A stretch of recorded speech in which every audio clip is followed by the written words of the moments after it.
Friends, मैं Jayant Pandya तपस online teaching में आपका स्वागत करता हूं। फ्रेंड्स, आज हम standard 12 statistics chapter 2 linear correlation के बारे में हम समझेंगे। आज हम उसके बारे में इंट्रोडक्टरी डिस्कशन करेंगे। फ्रेंड्स, हमने 11th स्टैंडर्ड में हमने स्टडी किया हुआ है measures of central tendency, dispersion, skewness, but these all are restricted only for one variable. For example, हमने मीन फाइंड आउट किया, हमने मोड फाइंड आउट किया, हमने ये सब डिस्पर्सन, स्क्वीनेस, ये सब जो कुछ भी 11th स्टैंडर्ड में फाइंड आउट किया, वो सब कुछ सिर्फ और सिर्फ एक ही वेरिएबल के बारे में फाइंड आउट किया। It is restricted only for one variable. But एक ही वेरिएबल से हम ज़्यादा जानकारी नहीं प्राप्त कर सकते। कोई भी वेरिएबल होता है, उसके ऊपर और दूसरे वेरिएबल भी इफ़ेक्ट करते हैं। फॉर एग्ज़ाम्पल, हमारी इनकम है, हमारी इनकम के ऊपर एंड एक्सपेंडिचर, फॉर एग्ज़ाम्पल हमारी इनकम एंड एक्सपेंडिचर दोनों एक दूसरे पर डिपेंडेंट हैं। इधर दो वेरिएबल हुए, एक इनकम हुआ और एक दूसरा एक्सपेंडिचर हुआ। जितनी हमारी इनकम ज़्यादा होगी, इतना एक्सपेंडिचर भी हमारा ज़्यादा होगा।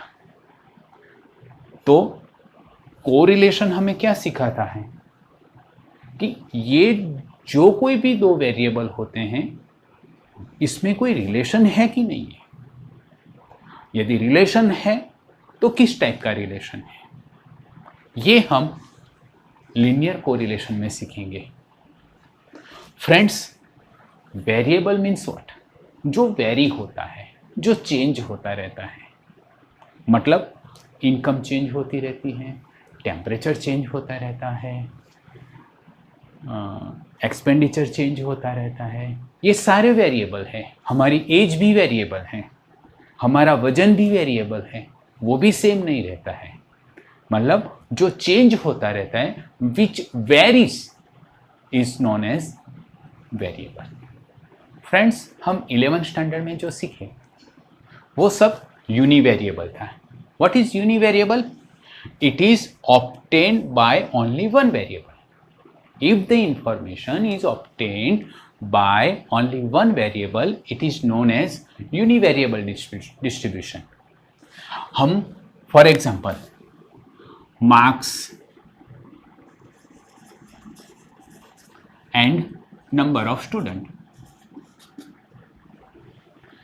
0 to 10, 10 to 20, 20 to 30, 30 to 40, 40 to 50,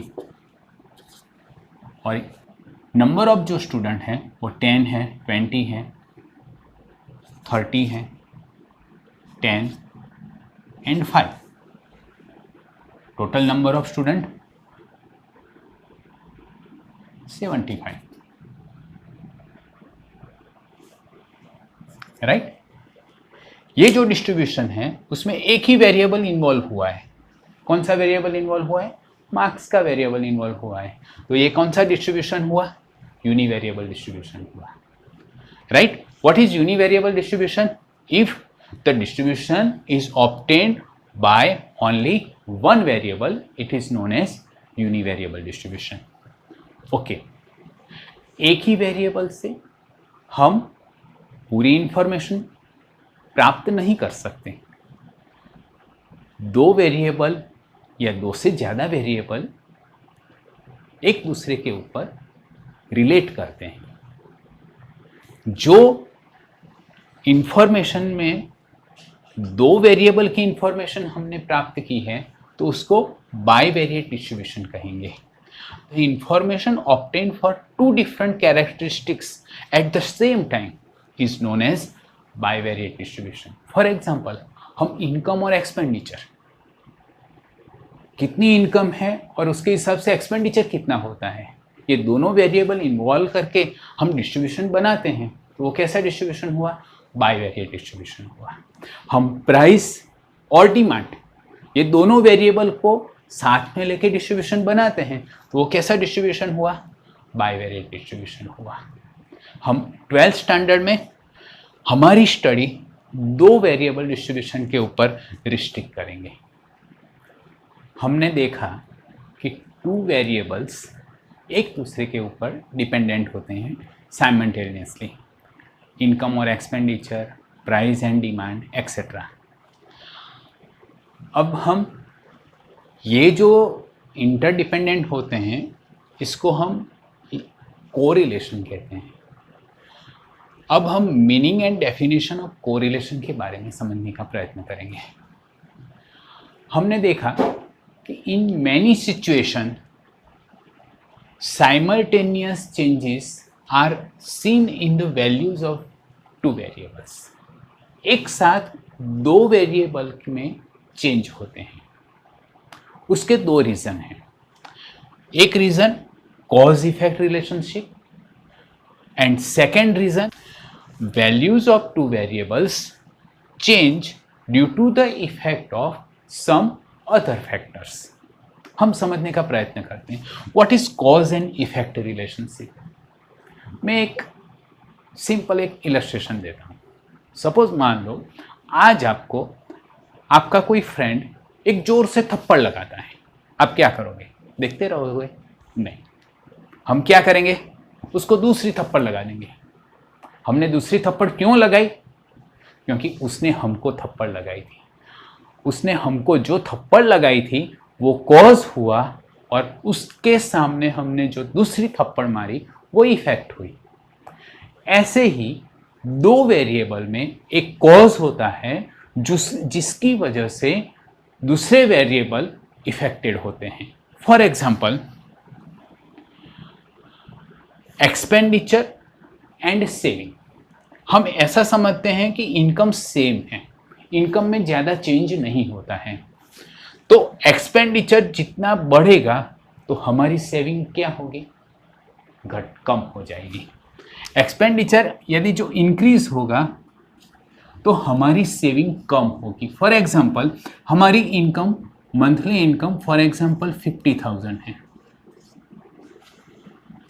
हम 30,000 का एक्सपेंडिचर करते हैं तो हमारा सेविंग कितना हुआ?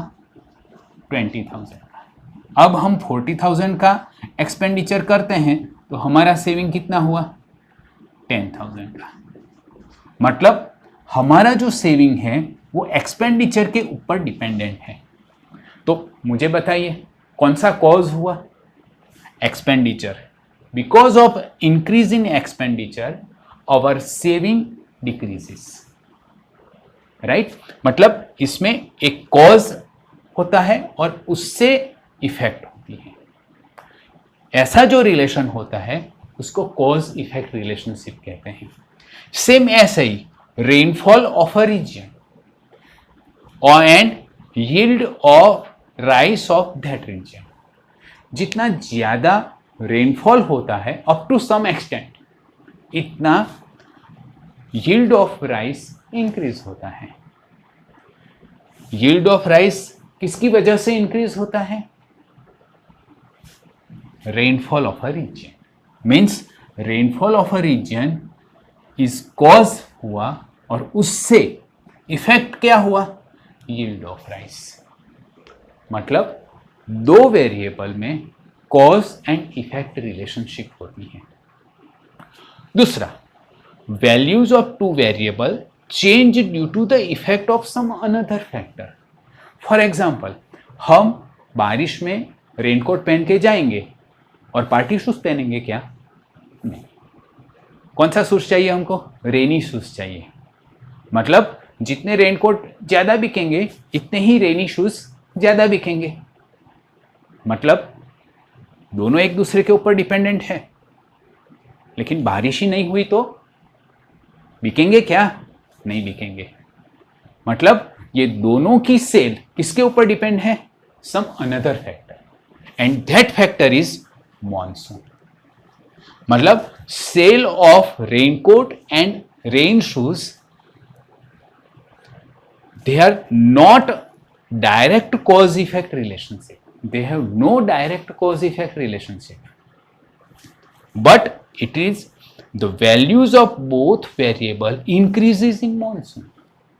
ये दोनों की वैल्यूज सेल कब इंक्रीज होती है? मॉनसून में। अभी गर्मी चल रही है, क्या हम रेनकोट पहन के निकलेंगे, रेनी शूज पहन के निकलेंगे? क्या नहीं निकलेंगे। मतलब ये जो रेनकोट एंड रेन शूज है, ये दोनों इनडायरेक्ट कॉज इफेक्ट रिलेशनशिप से हैं। ये sale of raincoat and rain shoes की जो सेल बढ़ेगी वो मॉनसून के ऊपर डिपेंड है।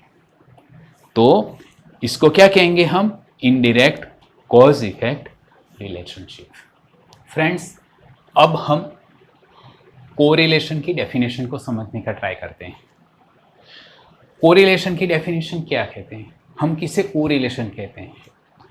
जब टू वेरिएबल साइमल्टेनियस चेंज होते हैं, either direct cause effect relationship और indirect cause effect relationship, then we can say that there is a correlationship between two variables.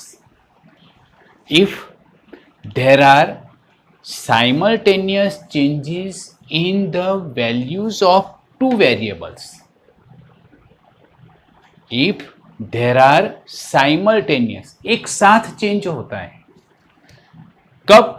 in the values of two variables due to direct or indirect cause effect, then it is said that there is a correlationship between two variables. इसमें दो point है। कौन से दो point है? Direct और indirect cause effect relationship. हमने आगे समझा है कि डायरेक्ट कॉज इफेक्ट रिलेशनशिप क्या है और इनडायरेक्ट कॉज इफेक्ट रिलेशनशिप क्या है। क्या समझा था हमने? Direct cause effect relationship, for example expenditure है और सेविंग है और इनकम हम ऑलमोस्ट सेम समझते हैं। For example, for a person 50,000 की इनकम है, एक्सपेंडिचर यदि 40,000 होता है तो सेविंग कितना होगा? 10,000 होगा। अब एक्सपेंडिचर डिक्रीज होता है, 30,000 होता है तो सेविंग कितना होगा? 20,000 होगा। मतलब एक्सपेंडिचर एंड सेविंग दोनों एक दूसरे से डायरेक्ट कॉज इफेक्ट रिलेशनशिप में है। मतलब ये दोनों के बीच में कोरिलेशन एग्जिस्ट करता है। अब रेनकोट एंड रेनी शूज के बारे में समझते हैं। रेनकोट एंड रेनी शूज बिना मॉनसून बिकेंगे क्या? नहीं बिकेंगे। मतलब ये दोनों के बीच में कैसा कॉज इफेक्ट रिलेशनशिप है? इनडायरेक्ट कॉज इफेक्ट रिलेशनशिप है। ये बट नेचुरल है कि रेनकोट के साथ रेनी शूज का भी सेल बढ़ेगा, दोनों के बीच में रिलेशन है, लेकिन वो किसी और फैक्टर की वजह से उसका सेल में इंक्रीज या डिक्रीज हो सकता है। ज्यादा मॉनसून होगा तो रेनकोट एंड रेन शूज ज्यादा बिकेंगे, कम मॉनसून होगा तो कम बिकेंगे।